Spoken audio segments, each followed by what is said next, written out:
External Affairs Minister. We also have with us today Foreign Secretary Dr. Jaishankar and Mr. Rudren Chandan, Joint Secretary, Pakistan, Afghanistan, Iran. External Affairs Minister will make an opening statement and thereafter she'll be open to taking questions. She will be speaking in Hindi. We have made arrangements for simultaneous interpretation, so those of you who need headsets may kindly put them on. With that, the floor is yours, ma'am.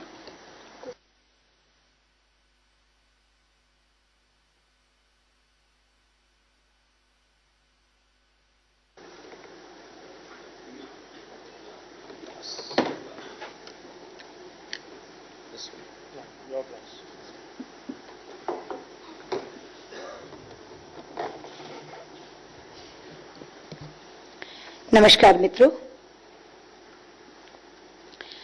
मैं कल Egypt और Germany की यात्रा पर जा रही हूं, इसलिए मुझे लगा कि मैं जाने से पहले जो मुद्दा आजकल गर्म है उसके साथ संबंधित सभी विषयों के बारे में एक स्पष्टता आपके सामने कर जाऊं। मैं सबसे पहले कुछ बुनियादी बातें आपको बताना चाहूंगी ताकि ये विषय आपको आसानी से समझ में आ सके। पहली बुनियादी बात तो ये है कि भारत और पाकिस्तान के बीच में होने वाली हर बातचीत को वार्ता नहीं कहा जा सकता। वार्ता का एक विशेष संदर्भ है और वो संदर्भ है 1998 में एक कॉम्पोजिट डायलॉग शुरू हुआ था भारत और पाकिस्तान के बीच। उस कॉम्पोजिट डायलॉग को ही हिंदी में वार्ता कहते हैं। बाकी जो भी बातचीत होती है वो साधारण बातचीत है, वो वार्ता नहीं है। और ये कॉम्पोजिट डायलॉग 1998 में जब अटल जी प्रधानमंत्री थे तब प्रारंभ हुआ था और इसके 8 अंग रखे गए थे, 8 विषय रखे गए थे और वो विषय किस स्तर पर कौन उसको देखेगा यह भी तय किया गया था। मैं आपको बताती हूं इस कॉम्पोजिट डायलॉग के जो 8 विषय हैं। पहला विषय सियाचिन, जिसको डिफेंस सेक्रेटरी यानी रक्षा सचिव देखेंगे। दूसरा सरक्रीक, जिसको सर्वेयर जनरल या एडिशनल सेक्रेटरी डिफेंस देखेंगे। तीसरा तुर्बुल नेविगेशन प्रोजेक्ट, जिसे सेक्रेटरी वाटर रिसोर्सेज देखेंगे। चौथा टेररिज्म एंड ड्रग ट्रैफिकिंग, जिसे होम सेक्रेटरी देखेंगे। पांचवां इकोनॉमिक एंड कमर्शियल कोऑपरेशन, जिसे कॉमर्स सेक्रेटरी देखेंगे। छठा प्रमोशन ऑफ फ्रेंडली एक्सचेंजेस, जिसे सेक्रेटरी कल्चर देखेंगे। सातवां पीस एंड सिक्योरिटी इंक्लूडिंग सीबीएम्स, इसे फॉरेन सेक्रेटरी देखेंगे। और 8वां जम्मू एंड कश्मीर, इसे फॉरेन सेक्रेटरी देखेंगे। ये उस समय तय हुआ 1998 में, जो मैं देखेंगे शब्द कह रही हूं, ये उस समय तय हुआ। और ये पहला कॉम्पोजिट डायलॉग था जिसमें ये शब्द आया जो बार बार सरताज अजीज साहब कह रहे हैं, all outstanding issues including Jammu and Kashmir.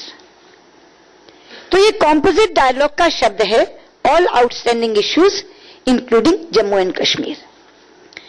1998 में शुरू हुआ। 1999 में अटल जी लाहौर गए इसी कॉम्पोजिट डायलॉग को आगे बढ़ाने के लिए, जिसमें से लाहौर डिक्लेरेशन निकली। लेकिन उसके बाद जब वो वापस आए तो उन्हें कारगिल मिला। ये बातचीत आगे नहीं बढ़ सकी। उसके बाद उन्होंने जनरल मुशर्रफ को न्योता दिया आगरा में, मगर वो भी अड़ गए कि कॉम्पोजिट डायलॉग नहीं करेंगे, केवल कश्मीर पर बात करेंगे। वो बातचीत बेनतीजा साबित हुई। उसके बाद ये 2004 में फिर कॉम्पोजिट डायलॉग पे चर्चा शुरू हुई। 2004 कॉम्पोजिट डायलॉग नहीं करेंगे, केवल कश्मीर पर बात करेंगे। वो बातचीत बेनतीजा साबित हुई। उसके बाद ये 2004 में फिर कॉम्पोजिट डायलॉग पे चर्चा शुरू हुई। 2004 में एक चक्र चर्चा हुई, 2005 में एक चक्र चर्चा हुई और इस मैकेनिज्म में ये कहा गया कि ये 8 विषयों पर संबंधित सचिव जब बात कर लेंगे तो दोनों देशों के विदेश मंत्री बैठेंगे और वो उस प्रगति की समीक्षा करेंगे जो उन सचिवों द्वारा बातचीत की गई है। तो ये 2 राउंड पूरे हुए। संबंधित सचिवों ने बातचीत भी की और फॉरेन मिनिस्टर्स ने बैठकर समीक्षा भी की। ये 2004 और 2005 की बात है। 2006 में समीक्षा से पहले मुंबई बम विस्फोट हो गया, 26/11 के नाम से हम जिसे याद करते हैं, तो पूरी प्रक्रिया रुक गई।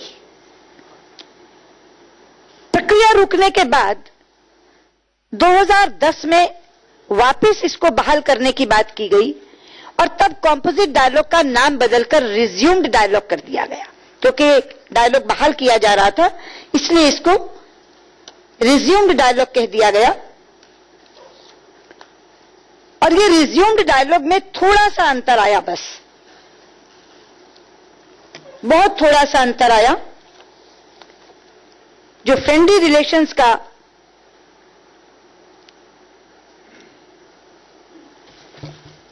जो मैंने मुंबई बम विस्फोट का, वो वही मुंबई अटैक की मैं बात कर रही हूं, मुंबई हमले की बात कर रही हूं। 26/11 मैंने कह के उसको स्पष्ट किया, 26/11 की घटना घट गई थी, इसलिए वो रुक गया, वो प्रक्रिया रुक गई।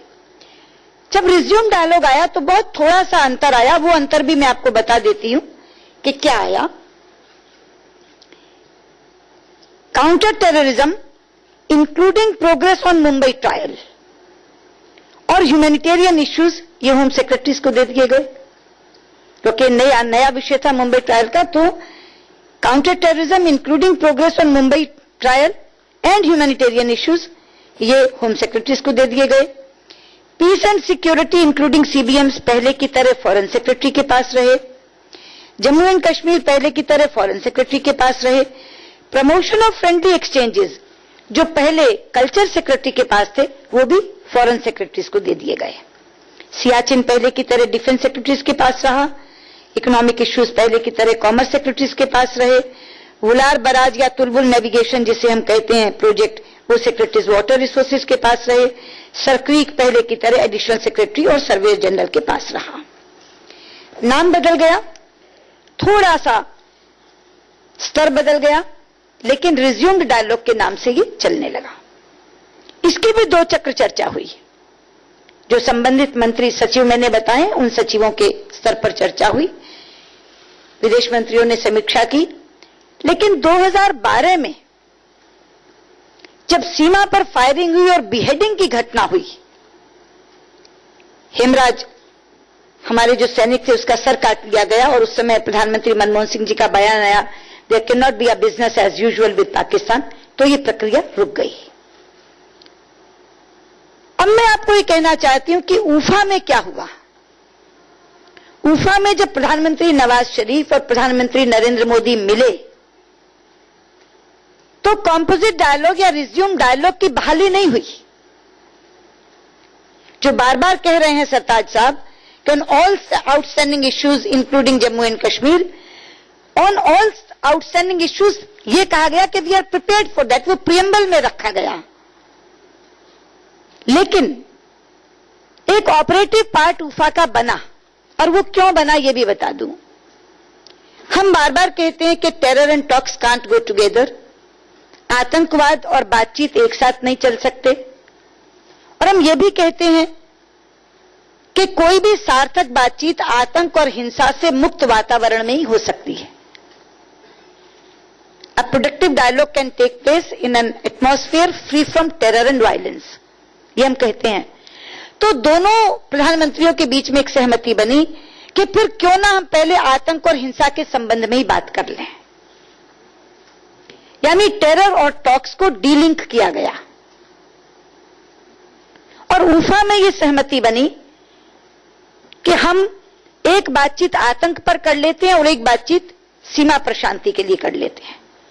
तो आप देखेंगे कि कॉम्पोजिट डायलॉग में जो स्तर था काउंटर टेररिज्म का, वो होम सेक्रेटरी लेवल था, उस स्तर को बढ़ाया गया।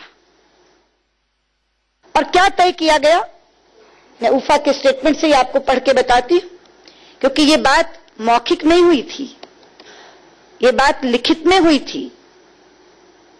और ये बात मेरे पास लिखित में है, उधर आपके कैमरों में दर्ज है। क्योंकि वो दोनों विदेश सचिवों द्वारा पढ़कर बोली गई थी आप सबके बीच में। ये उफा का स्टेटमेंट है। जब क्या तय हुआ, a meeting in new Delhi between the two NSAs to discuss all issues connected to terrorism. Full stop. Early meetings of DG BSF and DG Pakistan Rangers followed by that of DG MOs. 3 meetings इसमें तय हुई और वो 3 meeting में से एक meeting थी NSA स्तर की जो आतंकवाद पर होनी थी, एक मीटिंग थी डीजी बीएसएफ और पाकिस्तान रेंजर्स की जो सीमा पर शांति के लिए होनी थी, और एक मीटिंग थी डीजी एमओस की, डायरेक्टर जनरल मिलिट्री ऑपरेशंस की, जो सीज फायर वायोलेशंस के संदर्भ में होनी थी। यानी ये जो बात बार बार नरेंद्र मोदी कहते हैं कि बम धमाकों के बीच में बातचीत की आवाज सुनाई नहीं पड़ती, उसमें से ये मीटिंग्स निकली कि फिर जहां बम धमाके होते हैं उन्हीं के बारे में पहले बात कर लें कि उनको कैसे खत्म किया जाए। और ये तीनों मीटिंग्स का स्तर भी तय हो गया और विषय भी तय हो गया। स्तर एनएसए, विषय आतंकवाद। स्तर डीजी बीएसएफ पाकिस्तान रेंजर्स, विषय सीमा पर शांति। स्तर डीजी एमओज और विषय संघर्ष विराम का उल्लंघन। ये तीनों चीजें इतनी क्लियर थी, दोनों ने सहमति दी और दोनों विदेश सचिवों ने पढ़कर सुनाई। लेकिन हुआ क्या, जब ये सहमति बनाकर प्रधानमंत्री नवाज शरीफ पाकिस्तान वापस लौटे, उससे पहले ही उनकी बहुत तीखी आलोचना अपने मुल्क में शुरू हो गई और उसी दिन से उन्होंने ये मन बना लिया कि इससे बचने के लिए कुछ ऐसा करना चाहिए कि एनएसए लेवल टॉक्स ना हो। और मैं इसको उदाहरण देकर के स्पष्ट करना चाहूंगी। हमने उफा की सहमति के मुताबिक 10 जुलाई को उफा हुई, 13 दिन के बाद ही उनको एक पत्र भेज दिया कि 23 अगस्त को नई दिल्ली में एनएसए लेवल की मीटिंग होगी। भारत की तरफ से 23 जुलाई को पत्र चला गया। उसका जवाब कब आया आप जानते हैं? 14 अगस्त को, आज से 8 दिन पहले। हमने 1 महीने का नोटिस दिया, वो 22 दिन तक उसको लेकर बैठे रहे। 14 अगस्त को उन्होंने हमें जवाब भेजा और उस जवाब के साथ ही एक एजेंडा भेज दिया, जिस एजेंडा में आतंकवाद से आगे बढ़कर के वो सारी बातें जो कंपोजिट डायलॉग में होती हैं वो सारी उसमें उन्होंने रख दी। ये पहली चीज। दूसरा, अभी मैंने आपको पढ़ के सुनाया, early meetings of DG BSF and DGMOs. हमने 23 जुलाई को एक पत्र भेजा जिसमें यह कहा कि आप 23 अगस्त को आइए। 24 जुलाई को हमने दूसरा पत्र भेज दिया कि डीजी बीएसएफ और पाकिस्तान रेंजर्स की मीटिंग और डीजीएमओस की मीटिंग होनी है, उसकी तारीख हमें दे दीजिए। आप हैरान होंगे, डीजीएमओस की तारीख आज तक नहीं आई। डीजी बीएसएफ की तारीख एनएस के मीटिंग के बाद की दी, 6 सितंबर की दी, क्योंकि उनकी स्कीम ऑफ थिंग्स में क्या था?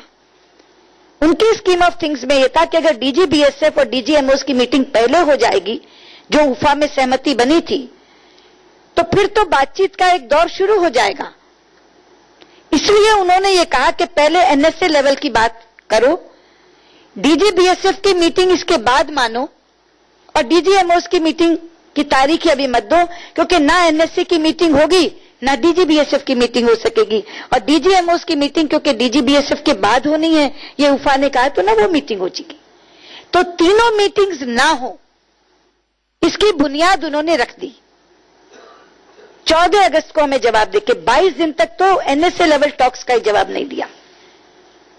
14 अगस्त को जवाब दिया और डीजीएमओस की मीटिंग का अभी तक हमें कोई तारीख उन्होंने नहीं दी। और डीजी बीएसएफ की मीटिंग, जिसको अर्ली मीटिंग कहा था, जो एनएसए से पहले होनी चाहिए, उसकी तारीख उन्होंने हमें उसके बाद दी।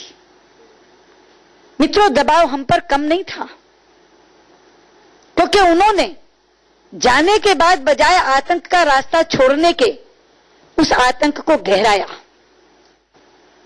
मैं आपको आंकड़ा दूं, आप चौंक जाएंगे। उफा से लेकर अब तक 91 बार 91 टाइम्स सीज फायर वायोलेशन हुआ है, संघर्ष विराम का उल्लंघन हुआ 91 बार।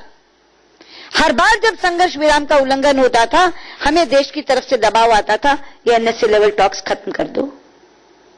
और केवल वो संघर्ष विराम के उल्लंघन तक नहीं रुके। 27 जुलाई को गुरदासपुर घटा, दीनानगर पुलिस स्टेशन में 3 सिविलियंस, हमारे 3 भारतीय नागरिक मारे गए, 4 हमारे पुलिसमैन मारे गए, 11 नागरिक घायल हुए। तब तो बहुत दबाव आया कि अब तो एनएसए लेवल टॉक्स खत्म कर दो। पर हमने कहा कि यह आतंकवादी घटना, इसका तकाजा है कि आतंकवाद पर बात होनी चाहिए, इसलिए हम टॉक्स कैंसिल नहीं करेंगे। 1 सप्ताह के अंदर ही उधमपुर घटा, जिसमें हमारे बीएसएफ के जवान भी मारे गए और एक आतंकवादी इनका जिंदा पकड़ा गया। तब तो बहुत दबाव आया कि अब तो टॉक्स बंद कर दो, रद्द कर दो।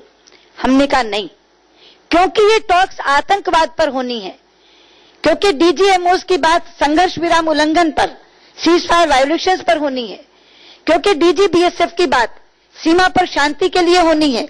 इसलिए ये घटनाएं कारण बन रही हैं, और भी ज्यादा कारण और प्रासंगिक बन रही हैं, और ज्यादा रेलिवेंट बन रही हैं कि ये टॉक्स होनी चाहिए। हमने घर का हर दबाव झेला, हर राजनीतिक दल का दबाव झेला, लेकिन हम टॉक्स कैंसिल नहीं करेंगे। यही हम लोगों ने अपनाया और कहा कि नहीं, टॉक्स होंगी।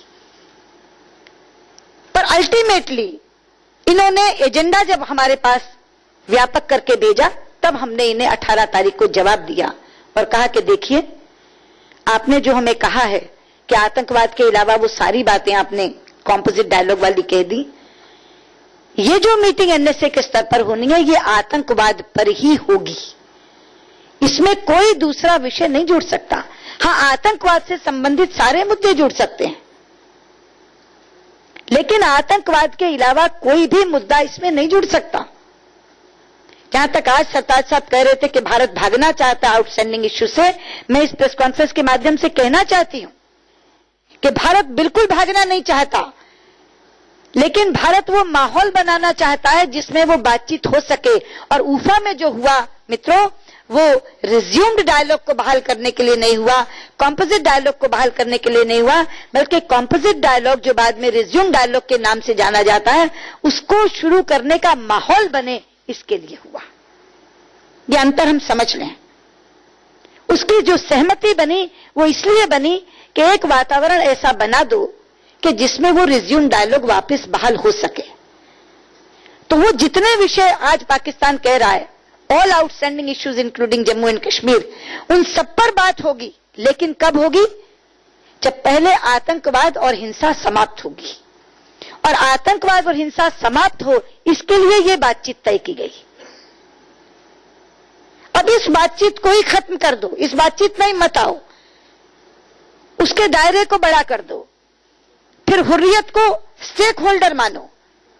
मित्रों, को शिमला समझौते की स्पिरिट भी है, दोनों देश हस्ताक्षरी हैं उस पर, जिसमें हमने ये कहा है कि जब भी भारत और पाकिस्तान के बीच में वार्ता होगी, मैं वार्ता शब्द इस्तेमाल कर रही हूं, वार्ता होगी तो केवल भारत और पाकिस्तान दो देशों के बीच में होगी, ना कोई तीसरी पार्टी, ना कोई तीसरा व्यक्ति उसमें मध्यस्थता करेगा, ना भागीदार होगा। इसलिए मैं आज यहां कहना चाहती हूं कि शिमला समझौते की स्पिरिट को बनाए रखते हुए सरताज अजीज साहब, आप हुर्रियत को या किसी भी अन्य को तीसरा पक्षकार मत बनाइए। और मैं कहना चाहती हूं कि उफा की स्पिरिट का सम्मान करते हुए आप बातचीत का दायरा आतंकवाद से आगे मत ले जाइए। और आप आना चाहते हैं तो ये दोनों बातें मैं आपसे कहती हूं, आप तीसरे को पक्षकार मत बनाइए, भारत और पाकिस्तान के बीच में बातचीत होनी चाहिए, और आतंकवाद से आगे दायरा मत बढ़ाइए। आपका स्वागत है, आप आइए, और इन दोनों चीजों की परिधि को सामने रखते हुए आप आइए। मैंने इसीलिए कहा था कि पहले मैं आपको बता दूं, एक बुनियाद बता दूं, एक पृष्ठभूमि के बीच में बातचीत होनी चाहिए, और आतंकवाद से आगे दायरा मत बढ़ाइए। आपका स्वागत है, आप आइए, और इन दोनों चीजों की परिधि को सामने रखते हुए आप आइए। मैंने इसीलिए कहा था कि पहले मैं आपको बता दूं, एक बुनियाद बता दूं, एक पृष्ठभूमि बता दूं। कॉम्पोजिट डायलॉग के इश्यूज एनएसए लेवल पर तय नहीं हो सकते। कॉम्पोजिट डायलॉग के issue DG BSF, DG MOS की चीज में तय नहीं हो सकते। ऊफा की सहमति बिल्कुल एक अलग सहमति है और दोनों चुने हुए प्रधानमंत्रियों के बीच में बनी है, देश के दो बड़े नेताओं के बीच में बनी है। मैं कहना चाहूंगी कि उन ताकतों के दबाव से मुक्त होइए जो इसको समाप्त करना चाहते हैं। हमने इतने दबाव झेल करके भी ये बातचीत होनी चाहिए, ये अपने देश के लोगों को समझाया है, राजनीतिक दलों को समझाया है, क्योंकि ये बातचीत आतंक पर होनी है, इसलिए इसको होने दीजिए। टेरर एंड टॉक्स नहीं हो सकते, पर टॉक ऑन टेरर तो डिजायरेबल है, होना चाहिए। और इसीलिए क्योंकि ये टॉक्स ऑन टेरर हैं, हमने इसको चालू रखा और हमने कहा कि ये टॉक्स होनी चाहिए। मैं आज भी कह रही हूं कि आप तीसरे पक्ष को पक्षकार मत बनाइए, बात भारत और पाकिस्तान के बीच में कीजिए। और मैं ये भी कह रही हूं कि आतंकवाद से आगे इस बातचीत का दायरा मत ले जाइए, केवल आतंकवाद पर बात करने आइए। आपका स्वागत है। धन्यवाद। Smita Sharma.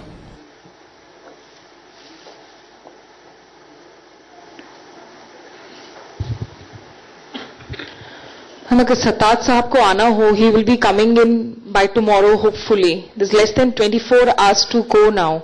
Is it really looking possible that even if he were to come and you were to sit down and then they were to bring up the issue of Kashmir, would your delegation be in a position to move out of the room? Would you gag him? And the new template of interactions, does this mean that India and Pakistan can perhaps only talk when you meet in a third country where there is no Hurriyat shadow? वो परिस्थिति आएगी क्यों, वो नौबत आएगी क्यों जिसका आप जिक्र कर रही हैं। हम तो पहले ये कह रहे हैं कि दोनों चीजें पहले बता दीजिए कि बातचीत आतंकवाद के अलावा किसी पर नहीं होगी। हम कह रहे हैं कि आप हुर्रियत को तीसरा पक्ष नहीं बनाएंगे, तो इसके बारे में पहले हम आश्वस्त होंगे, तभी तो वो आएंगे। इस पर बिना आश्वस्त हुए हम कैसे हाँ कर देंगे। मैं तो आपके सबके माध्यम से कह रही हूं, पहले इन दोनों बातों का आश्वासन हम चाहेंगे, तो वो नौबत क्यों आएगी कि वो आके कमरे में विषय उठाएं और हम उठ के चले जाएं।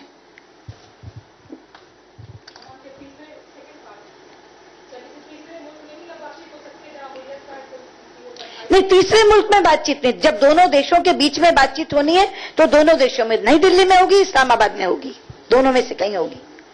और कॉम्पोजिट डायलॉग की सारी बातचीत इन्हीं दोनों देशों में हुई है। Thank you Vikas sir, thank you ma'am. मैं मनीष झा, इंडिया टीवी से। मेरा सवाल यह है कि सरताज अजीज साहब ने एक बार फिर आपको कह दिया है कि आपकी तरफ से अनाउंस हो जो बात, वो साथ में वो ये भी कह रहे हैं कि हमें बहुत उम्मीद ही नहीं है कि जो बातचीत होगी मंडे को उसमें कोई रिजल्ट आएगा। ऐसी स्थिति में अगर वो आएंगे भी तो हमें क्या मिलेगा?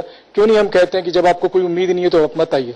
देखिए, जहां तक उम्मीद का सवाल है, बातचीत होती है, थोड़ा नतीजा निकलता है, कभी ज्यादा नतीजा निकलता है, और हम लोग तो उम्मीद से ही बैठेंगे। उन्हें उम्मीद ना हो, लेकिन हो सकता है यहां आकर उनकी उम्मीद बंधे, लेकिन बात करने की पहले सवाल है, वो उम्मीद वाला बात बाद में आती है। पहले ये है कि जो बात मैं कह रही हूं वो दोनों उन्हें स्वीकार हैं तो आए। हो सकता है यहाँ की बातचीत से उम्मीद उनकी बंध जाए।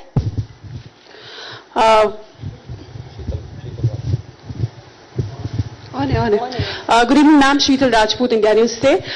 मैम, सरताज अजीज साहब ने अपनी पीसी में स्पष्ट कह दिया है कि कश्मीर का मसला उनके लिए कोर है और इसके सिवाय वो बातचीत नहीं करेंगे। तो इसका मतलब हम ये माने कि अब टॉक्स नहीं होंगे, क्योंकि वो स्पष्ट कर चुके हैं आज दोपहर ही। देखिए, जो उन्होंने स्पष्ट किया है, मैंने आज उसका जवाब दिया है, और जवाब ये दिया कि all outstanding issues including Jammu and Kashmir, ये कॉम्पोजिट डायलॉग का अंग था, अब रिज्यूम डायलॉग का अंग है। तो भारत उससे भाग नहीं रहा, लेकिन इस बार नहीं होगी। जब तक माहौल आतंक और हिंसा से मुक्त नहीं होगा तब तक नहीं होगी। इसलिए जो वो ये कह रहे हैं कि भी भारत इससे भागना चाहता, भारत भागना नहीं चाहता। हम तो ऑलरेडी 2 चक्रवार्ता कॉम्पोजिट डायलॉग में इस पर कर चुके हैं, all outstanding issues including Jammu and Kashmir. 2 चक्रवार्ता रिज्यूम डायलॉग में कर चुके हैं, all outstanding issues including Jammu and Kashmir. उसी रिज्यूम डायलॉग को बहाल किया जाए, और उस बहाल में बाधा क्या है? आतंक और हिंसा। तो इसलिए पहले बात आतंक और हिंसा पे कर ली जाए, आतंकवाद समाप्त हो जाए, हिंसा खत्म हो जाए, सीमा पर शांति हो जाए, बात करिए। तो वो जो बात कह रहे हैं मैं उसी का जवाब दे रही हूं कि कोई उससे भाग नहीं रहा, लेकिन वो कॉम्पोजिट डायलॉग और रिज्यूम डायलॉग की बहाली के लिए माहौल बने, ये उफा में तय हुआ था। आप उस माहौल को बनाने आइए, बातचीत करिए, वो माहौल बने तो निश्चित तौर पर बात होगी all outstanding issues including Jammu and Kashmir. जी मैम, मेरा नाम मौसमी है, मैं आज तक से हूँ। मैम, सरताज अजीज साहब ने साफ तौर पर अपनी पीसी में कहा कि मैं भारत आने को तैयार हूँ अगर कोई प्री कंडीशंस नहीं लगाए जाएं, और उसमें उन्होंने कश्मीर की भी बात करी और उन्होंने हुर्रियत नेताओं की भी बात की। आज आपने अभी अपने प्रेस कॉन्फ्रेंस में कहा कि हुर्रियत नेताओं से कोई तीसरा पक्ष नहीं होना चाहिए, और कश्मीर के बारे में भी आपने स्पष्ट कर दिया। इसको हम किस तरह इंटरप्रेट करें? क्या आप एक संकेत दे रहे हैं पाकिस्तान को कि प्री कंडीशंस भारत अपनी तरफ से लगा रहा है इस दोनों मुद्दों पर? नहीं, ये प्री कंडीशंस नहीं, यही मैं उनको समझाना चाह रही हूँ। वो आने को तैयार है, इसका जवाब है हम बुलाने को तैयार हैं। जिसको वो प्री कंडीशंस कह रहे हैं, मैं उन्हें कह रही हूं ये प्री कंडीशंस नहीं है। शिमला समझौता कब हुआ था? तीसरा कोई पक्ष नहीं होगा, वो शिमला समझौते की स्पिरिट है, सिद्धांत है वो। आज भारत प्री कंडीशन नहीं लगा रहा, केवल दो देश वार्ता करेंगे, ये शिमला समझौते का सिद्धांत है जिसपे दोनों ने हस्ताक्षर किए हैं। बातचीत आतंकवाद के आगे नहीं होगी, कश्मीर पर नहीं होगी, केवल आतंकवाद पर होगी। ये उफा की स्पिरिट है जिस पर दोनों नेताओं ने हस्ताक्षर किए, जिसको दोनों विदेश सचिवों ने बोला है। इसलिए मैं उन्हीं की बात का जवाब दे रही हूं कि भारत कोई प्री कंडीशन नहीं लगा रहा। सरताज साहब, आप आने को तैयार हैं तो हम भी बुलाने को तैयार हैं, लेकिन हम बिना कोई शर्त, हम कोई शर्त नहीं लगा रहे। हम केवल आपको याद दिला रहे हैं कि तीसरा पक्ष कोई ना हो, ये शिमला समझौते में आपने भी माना है, और बातचीत केवल आतंकवाद पर हो, ये उफा में हमारे दोनों प्रधानमंत्रियों ने माना है। उसी में जो उफा में आपने स्टेटमेंट जो था उसमें उन्होंने रीड करके बोला कि responsibility to ensure peace and promote development, ये लाइन है। उन्होंने कहा इसका मतलब ही कश्मीर है, क्योंकि पीस एंड डेवलपमेंट वो ये इंटरप्रेट कर। देखिए, मैं पहले तो आप उस पैराग्राफ को ही पूछेंगे, वो पैराग्राफ प्रियम्बल है, ऑपरेटिव पार्ट नीचे है, उसे नहीं पढ़ रहे। वो जो बात है कि we are prepared for all outstanding issues of peace and development, वो प्रियम्बल है। सवाल ये तय क्या हुआ, करना क्या तय हुआ, वो मैंने आपको पढ़ के सुनाया, वो ऑपरेटिव पार्ट है। वो ऑपरेटिव पार्ट को नहीं पढ़ रहे कि ऑपरेटिव पार्ट में जो मीटिंग्स तय हुई, बाकी तो फिशरमैन रिलीज करेंगे, वॉइस सैंपल देंगे, वो अलग बात है। मीटिंग कौन सी तय हुई? ऑपरेटिव पार्ट में मीटिंग 3 तय हुई। एक मीटिंग एनएसएस स्तर की, जिस पर बात होगी all issues relating to terrorism, लिखा है उसमें। दूसरी 2 मीटिंग तय हुई, एक डीजी बीएसएफ और रेंजर्स की और एक डीजीएमओस की। तो बॉर्डर पर शांति के बारे में चर्चा होगी और आतंकवाद पर चर्चा होगी। ये उसका ऑपरेटिव पार्ट है जो मैं उन्हें बताना चाहती हूँ। सुषमा जी, उमाशंकर एनडीटीवी से, आपने कहा कि हुर्रियत को हुर्रियत से बातचीत के लिए ना आए, और दूसरा कहा कि बातचीत को आतंकवाद के दायरे से बाहर न ले जाएं। ये 2 बातें आपने कही कि आज जो अजीज साहब ने पीसी की थी उसमें उन्होंने कहा कि भारत जो है वो मीडिया के जरिए डिप्लोमेसी कर रहा है। मेरा सवाल ये है कि क्या डिप्लोमेटिक चैनल के जरिए भी ये संदेशा पाकिस्तान को दिया गया है, और क्या आपको जवाब का इंतजार है? ये बिल्कुल गलत कह रहे हैं कि मीडिया के थ्रू डिप्लोमेसी कर रहा। हर चीज हमारे हाई कमिश्नर जो वहां हैं, राघवन साहब, वो उन तक हमारा मैसेज लेकर जाते हैं।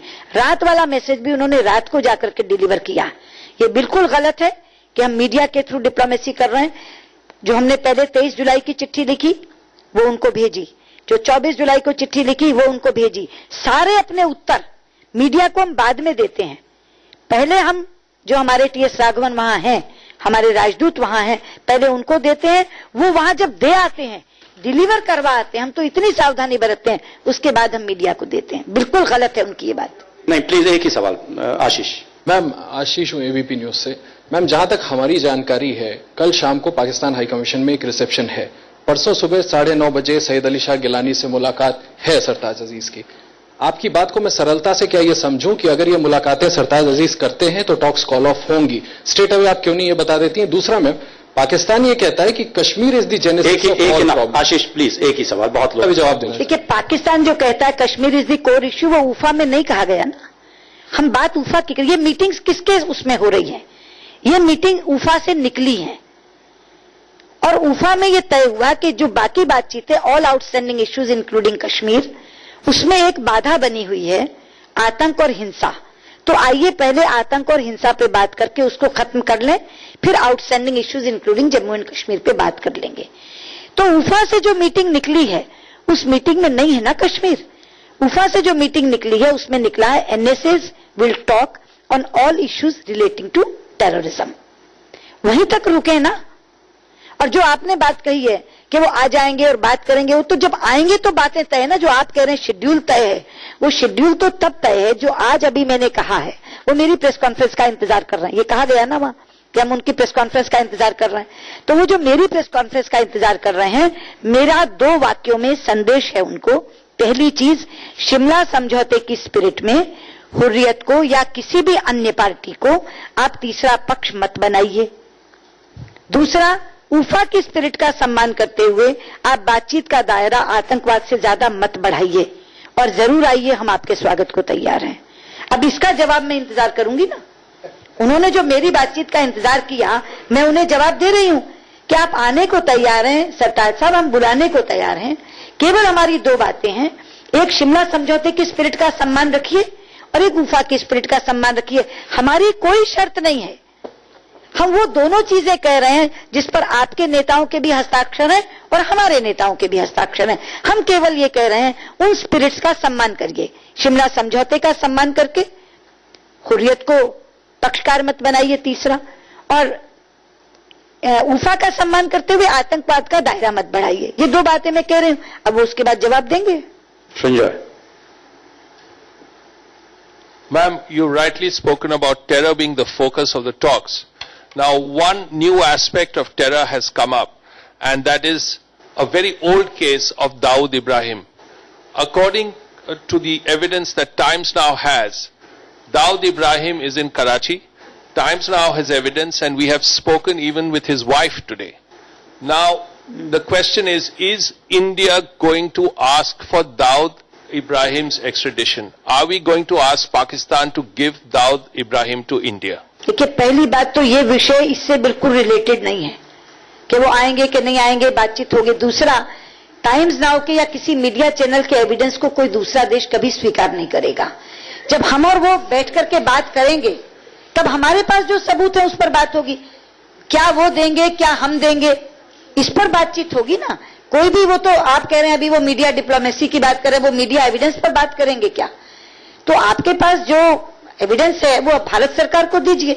तो अगर भारत सरकार समझेगी कि वो वर्थ है देना, तो भारत सरकार देगी उसको।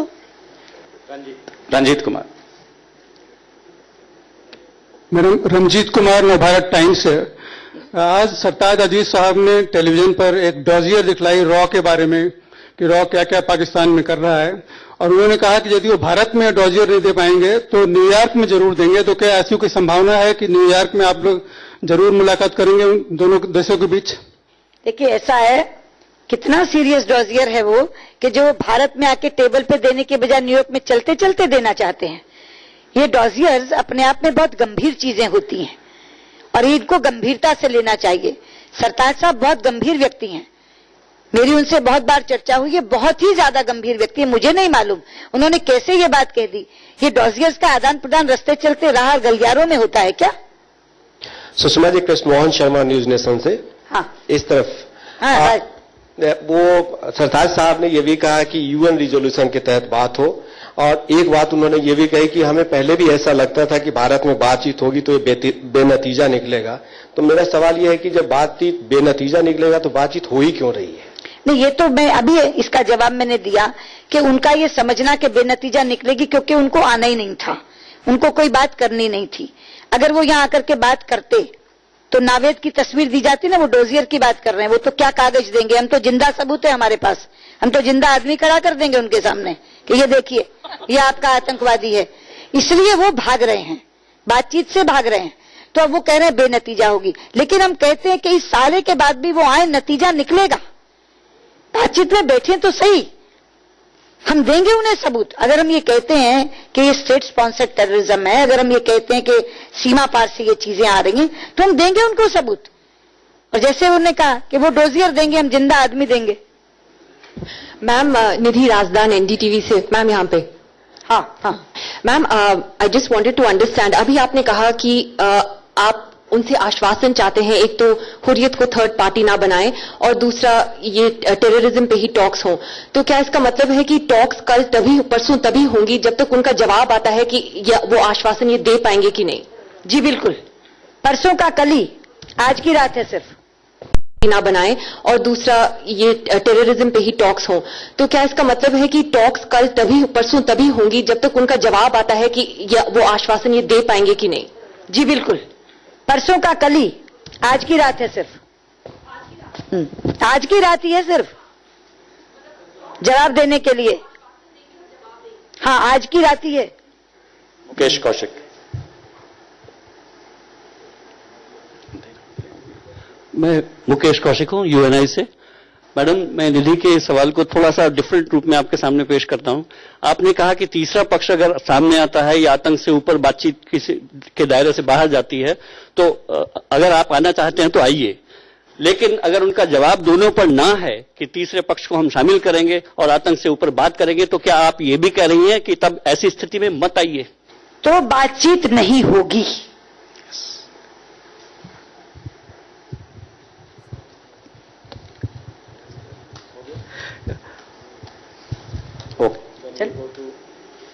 अखिलेश सुमन।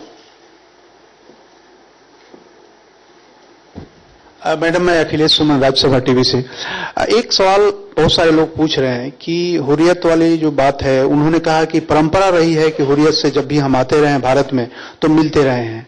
तो शिमला समझौता काफी पहले हुआ था और इस बीच में यह परंपरा जारी रही। पिछले साल से यह परंपरा टूटी है, तो क्या यह माना जाए कि भारत सरकार ने पाकिस्तान के बारे में एक नई परंपरा डाली है? जी नहीं, मैं बताती हूँ। देखिए, जब भी पहले ये लोग आए हैं तो लीडर्स आए और उन्होंने मीटिंग सीख की कि हम आपसे मिलना चाहते हैं, और इन्होंने मीटिंग दे दी। वार्ता से पहले कभी किसी भी भारत की सरकार ने हुर्रियत की और इनकी मीटिंग नहीं होने दी। पहले कभी मीटिंग, अंतर समझ लीजिए। वार्ता से पहले जब मिलते हैं तो उसका मतलब होता है कि आप उनको स्टेक होल्डर मानते हैं, और इस बार तो उन्होंने साफ कह ही दिया कि हम तो उनको जेन्युइन स्टेक होल्डर मानते हैं, बोल ही दिया उन्होंने। लेकिन वैसे कोई भारत पाकिस्तान से आता है और ये उनसे मांगते थे मीटिंग के, हमको तो लोग मिलने देते थे। लेकिन वार्ता का पक्षकार बनाना और वैसे मिलना, दोनों चीजों में बहुत अंतर है। अब तो वो बाकायदा डंके की चोट कह के आ रहे हैं कि वो जेन्युइन स्टेक होल्डर हैं, वो कश्मीर के रिप्रेजेंटेटिव हैं। और तो अब वो जो तीसरा पक्ष बनाने की बात कर रहे हैं, एफएस लेवल टॉक से पहले भी यही हुआ था। इन दो में समानता है, इससे पहले वाले में किसी में समानता नहीं है, और दोनों में हमारा रिस्पांस कंसिस्टेंट है। जी मैम, मेरा नाम रुचिका तलवार है, जी न्यूज से। इधर मैम, अगर पाकिस्तान अपनी तरफ से टॉक्स कैंसिल कर देता है, जैसा आपने कहा कि आज की रात ही है, तो फिर आगे क्या रास्ता है हमारे पास? क्या हमने सोचा है कि आगे हम कैसे बातचीत को या इस सिलसिले को कैसे बढ़ाएंगे? देखिए, ऐसा है, भारत और पाकिस्तान के रिश्तों का सफर बहुत गड्ढों भरी सड़क पर हो रहा है। इसीलिए इस पर कभी हिचकोले लगते हैं, कभी गाड़ी की कमानियां टूटती हैं, कभी टायर पंक्चर होते हैं, पर संभल सुमल के फिर दोबारा चल पड़ते हैं। जब लाहौर के बाद कारगिल हुआ तो लोगों को ये लगता था अब तो कभी बातचीत नहीं हो सकती, क्योंकि बहुत बड़ा विश्वासघात था वो। मगर उसी कार्यकाल के प्रधानमंत्री अटल बिहारी वाजपेयी जी ने 1 वर्ष बाद आगरा में न्योता दिया जनरल मुशर्रफ को। वो बातचीत बेनतीजा हुई। अब लगा अब तो लाहौर में ये चीज टूट गई, अब तो कभी बातचीत नहीं हो सकती। पर 2004 में फिर बातचीत शुरू हुई, 2004-2005 में चली, 2006 में मुंबई अटैक हो गया, फिर बातचीत रुक गई। पर 2008 में फिर शुरू हुई, 2010 में बातचीत रिज्यूम डायलॉग के तौर पे शुरू हुई, 2011-2012 में चली, 2012 के बाद बिहेडिंग हो गई, फिर रुक गई। अब फिर उफा में यह हुआ कि कम से कम आतंक और हिंसा पे बातचीत शुरू करो। तो ये सफर ऐसा, कोई भी चीज दुनिया का सबसे बड़े से बड़ा समस्या का समाधान होता तो संवाद से ही है। युद्ध किसी समस्या का समाधान नहीं है। तो डायलॉग प्रोसेस चलेंगे रुकेंगे, चलेंगे रुकेंगे, ये सब कैसे होगा ये वक्त बताएगा। लेकिन हमारा तो अभी ये कहना, अभी भी कुछ घंटे बाकी हैं, इन 2 चीजों को वो मान ले तो कल ही डायलॉग शुरू हो जाएगा। क्योंकि अब मैं उन्हें कह रही हूं, उनके दिमाग में जो प्री कंडीशन बैठ गया है, मैं उनको ये समझाने की कोशिश कर रही हूं कि ये प्री कंडीशन नहीं है, ये शिमला समझौते की स्पिरिट है और ये उफा की स्पिरिट है। और जो हमारे नेताओं ने हस्ताक्षर अपने अपने हस्ताक्षर के नीचे तय की है, प्लीज इसको मानिए, इसको समझिए, पूर्व शर्त कह के डायलॉग से भागिए मत और इस समझौते की स्पिरिट को मान के आइए। अभी तो कल ही देखते हैं, शायद कल ही डायलॉग हो जाए, लेकिन अगर कल नहीं होता तो हमेशा के लिए रुक जाएगा, ऐसा नहीं है। एक बार मैंने कहा था, उसे दोहरा दूं कि डिप्लोमेसी में कभी भी फुल स्टॉप नहीं लगता, कॉमा या सेमीकोलन लगता है। कौन सी चीज एकदम से बदल जाए, आखिरकार मंजिल तो कभी ना कभी जब आएगी तो इसी गड्ढे वाली सड़क पे चलकर आएगी, लेकिन कितने हिचकोले और लगने हैं, कितने झटके और लगने हैं, इसको देख सकते हैं। Ma'am, my name is Aditya Raj Kaul. I'm from Times Now. I just want to ask on the NSA talks on terrorism. You have been maintaining that it's mentioned in the UFA that the talks would be on terrorism. Perhaps that's the reason Pakistan does not want to be confronted with it. You spoke about Mumbai 26/11 attacks. You spoke about Mohammad Nawed from the Udhampur attacks. But on the issue of Dawood Ibrahim, you spoke about the evidence that India has. India has been reiterating that he's based in Karachi. Now, the family members of Dawood Ibrahim are also claiming that he is very much there, he is in safe custody. Does the government believe that apart from the evidence that it has, that yes, Dawood Ibrahim is in Pakistan, and during the NSA talks, ma'am, will it be raised, will the concerns be raised and evidence in the form of dossiers or whatever is conducive shared at the NSA level with Pakistan? Government जो believe करती है उसको पाकिस्तान से share करेगी, यहां अभी media से share नहीं करेगी। और वो जो आप कह रहे हैं, अगर एनएसए लेवल टॉक्स होती हैं, जो मैं कह रही हूं कि शायद कल हो जाए, तो उसमें क्या क्या बात हुई वो आपको बताया जा सकता है बाद में कि हमने ये बात की। अंशल, हाँ,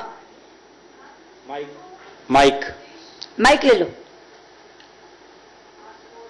IBN दोनों देश एक ही बात कह रहे हैं। वो कह रहे हैं आप प्री कंडीशंस इंपोज कर रहे हैं, हम कह रहे हैं वो कर रहे हैं। वो बोल रहे हैं we are committed to talks, हम बोल रहे हैं we are committed to talks. तो अभी आपने कहा कि अगर वो हुर्रियत से बात करना चाहते हैं और तो उस हिसाब में अगर वो ये चाहते हैं तो उसका जवाब दें, तो बात नहीं होगी। तो इफेक्टिवली हम कह रहे हैं बात नहीं होगी, वो फ्रेज यूज नहीं कर रहे हैं बस। नहीं, देखिए अभी मैंने बिल्कुल साफ फ्रेज यूज किया। पहले तो मैं बता दूं कि हम पहले तो ये कह रहे हैं कि आपकी प्री कंडीशंस ये हमारी नहीं है। ये पहली बार मैं यहाँ कह रही हूँ, जिसको वो बार बार प्री कंडीशंस कह रहे हैं, मैं उसका आज स्पष्टता कर रही हूँ कि ये प्री कंडीशन नहीं है। एक चीज शिमला समझौते की स्पिरिट में है और दूसरी चीज उफा की स्पिरिट में है। तो ये भारत की प्री कंडीशंस नहीं है। और उफा 10 जुलाई को हो गया था, आज नहीं है ये प्री कंडीशन। और शिमला समझौता तो कब हो गया था? तो इसलिए शिमला समझौते की स्पिरिट का सम्मान करने की बात कर रही हूं, उफा की स्पिरिट का सम्मान करने की बात कर रही हूं। ये प्री कंडीशन नहीं है, ये उन्हें समझाने की बात कर रही हूं। और जो दूसरा आपने साफ साफ का अभी एक सवाल आया, उन्होंने कहा फिर क्या होगा अगर वो दोनों बातों का जवाब ना में दे देते हैं। तो मैंने इतनी स्पष्टता से कहा तो बातचीत नहीं होगी। तो मैम बस हम फ्रेज यूज नहीं कर रहे, लेकिन कहते हैं बातचीत नहीं होगी। फ्रेज आप यूज कर लो ना, आप लोगों के लिए फ्रेज यूज करने। इधर लिखने का काम आपका, बोलने का मेरा। मैं विजय त्रिवेदी हूं, न्यूज नेशन से। आपने अभी लाहौर का जिक्र किया था। लाहौर 99 में वाजपेयी जी गए थे और नवाज शरीफ साहब थे, तो लाहौर समझौता हुआ था और उसके बाद जनरल परवेज मुशर्रफ ने कारगिल किया था जी। अभी जुलाई में उफा हुआ जिसमें प्रधानमंत्री मोदी और नवाज शरीफ मिले जी। और उसके बाद सरताज अजीज साहब की जो जुबान है वो बिल्कुल उफा से अलग है। क्या आप समझते हैं कि पाकिस्तान की जो पॉलिटिकल लीडरशिप है वो कमजोर है और उसका जो बात है, उसकी जो कहना चाहिए विश्वास है, उसको नहीं किया जा सकता? भारत सरकार, जो भारत की जो पॉलिटिकल लीडरशिप है जो कहती है उसे पूरा हिंदुस्तान उस तरह से मानता है, उसका ऑफिशियल्स उस तरह से मानते हैं, लेकिन पाकिस्तान के प्रधानमंत्री उफा में जो बात कहते हैं वो सरताज अजीज नहीं मानते। तो क्या आप पाकिस्तान की पॉलिटिकल लीडरशिप को कमजोर देखती हैं? देखिए, मैं एक चीज कह सकती हूँ कि भारत का राजनीतिक नेतृत्व इतना मजबूत है कि वो हर तरह के दबाव झेल सकता है और उसने झेले। जैसे मैंने कहा 91 बार सीज फायर वायोलेशन हुआ, कहा गया रद्द कर दो, नहीं हमने झेला। गुरदासपुर हुआ, कहा रद्द कर दो, हमने झेला। उधमपुर हुआ, कहा रद्द कर दो, हमने झेला। लेकिन पाकिस्तान की लीडरशिप दबाव नहीं झेल पा रही पहले दिन से, जब से उफा से पाकिस्तान पहुंची है। खत्म कर दें। Geeta Mohan ma'am here. हाँ ma'am, the red lines have been drawn, no talks barring on terror and no meeting with the separatists. Pakistan has not given an assurance yet. If Pakistan gives an assurance, the talks would go ahead. But if Pakistan does not give an assurance, then talks will not be held. I've answered thrice this question. I've answered thrice. अगर उनका जवाब हाँ में है कि आपने, अगर वो आज कहते हैं कि हाँ सुषमा जी आपने क्लियर कर दिया ये प्री कंडीशन नहीं है, ये तो एक शिमला समझौते की स्पिरिट है और दूसरी उफा की, ठीक है मैं आता हूं, आइए। लेकिन अगर वो कहते हैं कि नहीं हम तो इसको अभी भी प्री कंडीशन मानते हैं या हम तो नहीं इस चीज को मानते, तो बातचीत नहीं होगी। Will Sartaj Aziz be allowed to only one question, Mahasiddiqui. Ma'am, Mahasiddiqui from India Today. Yes. Ma'am, if the NSA talks do not happen, will India be disappointed because it had made the move in UFA? And as you pointed out, at this point, we have a lot of evidence against Pakistan in the form of Nawaz himself to prove that terror is emanating from its soil. देखिए, जब आप एक कदम दोस्ती का आगे बढ़ाते हैं और वो नहीं वहां टिक जाता तो डिसअपॉइंटमेंट तो होती ही है। हम लोगों ने एक बड़ी पहल करी थी, बहुत बड़ी पहल करी थी, क्योंकि इस पहल को मैं बड़ा इसलिए कह रही हूं कि ये एक रोड़ा है कॉम्पोजिट डायलॉग में, ये एक रोड़ा है रिज्यूम्ड डायलॉग में, आतंक और हिंसा, उसको खत्म करने के लिए ये बातचीत शुरू होनी थी। ये सफर काफी लंबा हो सकता था और स्मूथ हो सकता था, लेकिन अगर वो इस चीज को नहीं मान रहे हैं और किसी न किसी बहाने से इससे निकलना चाहते हैं तो डिसअपॉइंटमेंट तो निश्चित होगी। मैं देख रहा हूं ज्यादातर सवाल रेपिटेटिव हो रहे हैं, प्लीज अब ओरिजिनल सवाल ही पूछिए, अगर ऐसा सवाल जो किसी ने ना पूछा हो वही। हाँ please.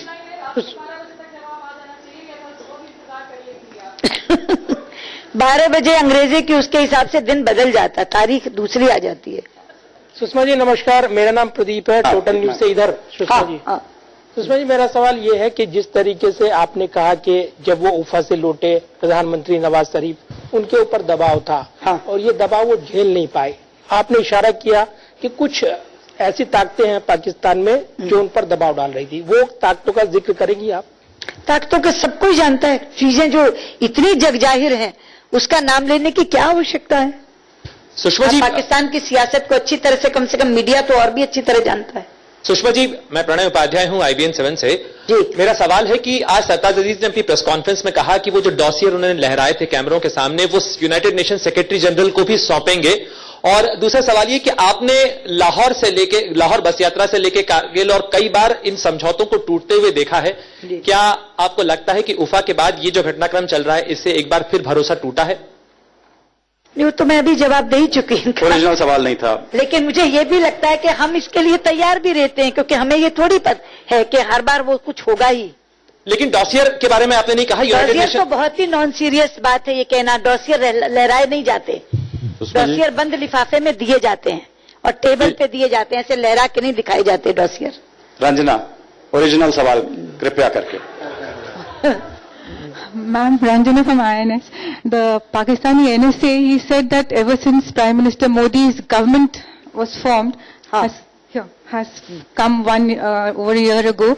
He said since the Prime Minister Modi's government has come, they've been trying to dictate terms and that they want things that Kashmir should not be discussed and they want talks on their terms. So, and that Pakistan will not accept it. What is your... पर ये तो सच्चा साबित हुआ ही नहीं ना। जिस दिन आए अगले दिन, शपथ ग्रहण समारोह के अगले दिन ये तय हुआ कि फॉरेन सेक्रेटरी लेवल टॉक्स होंगी और हमारी फॉरेन सेक्रेटरी ने उस समय इस्लामाबाद बात करके तारीख तय की, वेन्यू तय किया इस्लामाबाद, तो ये उनकी बात तो उसी दिन गलत साबित हो गई।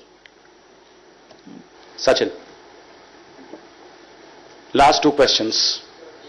अच्छा पहले ये बहुत समय से question. Sushma ji, Raman from News 24। Raman from News 24। Raman ma'am, जो प्रधानमंत्री जी के शपथ ग्रहण समारोह में पाकिस्तान के प्रधानमंत्री आए थे, उस वक्त ऐसा लगा था कि भारत और पाकिस्तान के बीच में एक बेहतर संबंध की शुरुआत हो रही है, लेकिन विदेश सचिव लेवल की वार्ता और उसके बाद फिर NSA लेवल की वार्ता का जो रुख लग रहा है, उससे आपको लग रहा है कि प्रधानमंत्री को भी आश्चर्य हो रहा है कि जो डिप्लोमेटिक एक वार्ता वो शुरू करने की कोशिश करते हैं उसका नतीजा नहीं निकल पाता है? हाँ, तो पहले भी बहुत बार हुआ है। जो प्रधानमंत्री मोदी और प्रधानमंत्री नवाज शरीफ की बातचीत हुई, उससे जो एक द्वार खुला, उससे कहीं बड़ा द्वार खुला था जब प्रधानमंत्री नवाज शरीफ और प्रधानमंत्री अटल बिहारी वाजपेयी जी की बात हुई थी, और वो तो खुद बस लेकर के गए थे, बात हुई थी, वापस आके कारगिल मिला। तो ऐसे झटके लगते रहे हैं पहले भी। Ma'am, Dr. Awad from SANA, South Asia Bureau Chief. When we in Pakistan used to talk on Kashmir, Jammu and Kashmir, India made it very clear to us that it is a composite dialogue. There are many issues, including Jammu and Kashmir. Yes. Can I say now that the core issue for India, between India and Pakistan, is terrorism? If there is no movement in terrorism, no composite dialogue? Thank you. Only for NSA level talks. Only for NSA level talks, this is the core issue, is terrorism. And it was agreed by both the Prime Minister. India, between India and Pakistan, is terrorism. If there is no movement in terrorism, no composite dialogue? Thank you. Only for NSA level talks. Only for NSA level talks, this is the core issue, is terrorism. And it was agreed by both the Prime Ministers there in Ufa. Sachin. Ma'am, Sachin from Times of India. I think it was in July 2001 that the Honorable then Prime Minister Mr. Atal Bihari Vajpayee allowed a meeting between the All-Party Hurriyat Conference and Pervez Musharraf, the visiting Pakistan president then. So now with the benefit of hindsight, would you say that the Prime Minister was wrong then in allowing that meeting to take place? बीत गई सो बात गई. क्या? खत्म करिए. नहीं, आपका सवाल हो चुका. आखिरी सवाल, ओरिजिनल सवाल, किसके पास ओरिजिनल सवाल है? आखिरी. ओके.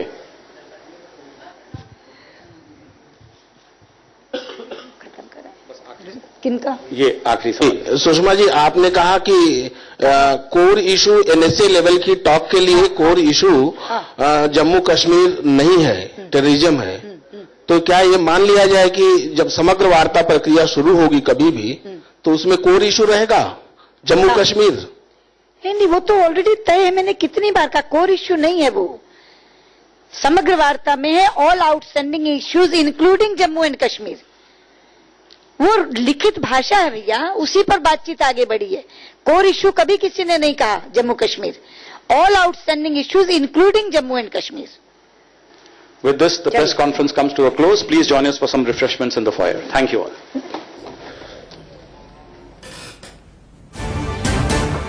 विदेश मंत्री सुषमा स्वराज की तकरीबन 1 घंटे तक चली इस प्रेस कॉन्फ्रेंस को उन्होंने सुना, आप सब ने सुना. स्पष्ट शब्दों में दो टूक उन्होंने पाकिस्तान को यह संदेश दे दिया है कि अगर हुर्रियत और कश्मीर को लेकर पाकिस्तान आगे बढ़ेगा तो किसी भी हाल में उससे बातचीत नहीं की जाएगी. एनएसए लेवल की बातचीत कल शुरू होनी है, लेकिन उसके पहले उन्होंने ये भी स्पष्ट कर दिया कि आज रात तक का वक्त है पाकिस्तान के पास सोचने और समझने का कि वो क्या फैसला लेता है.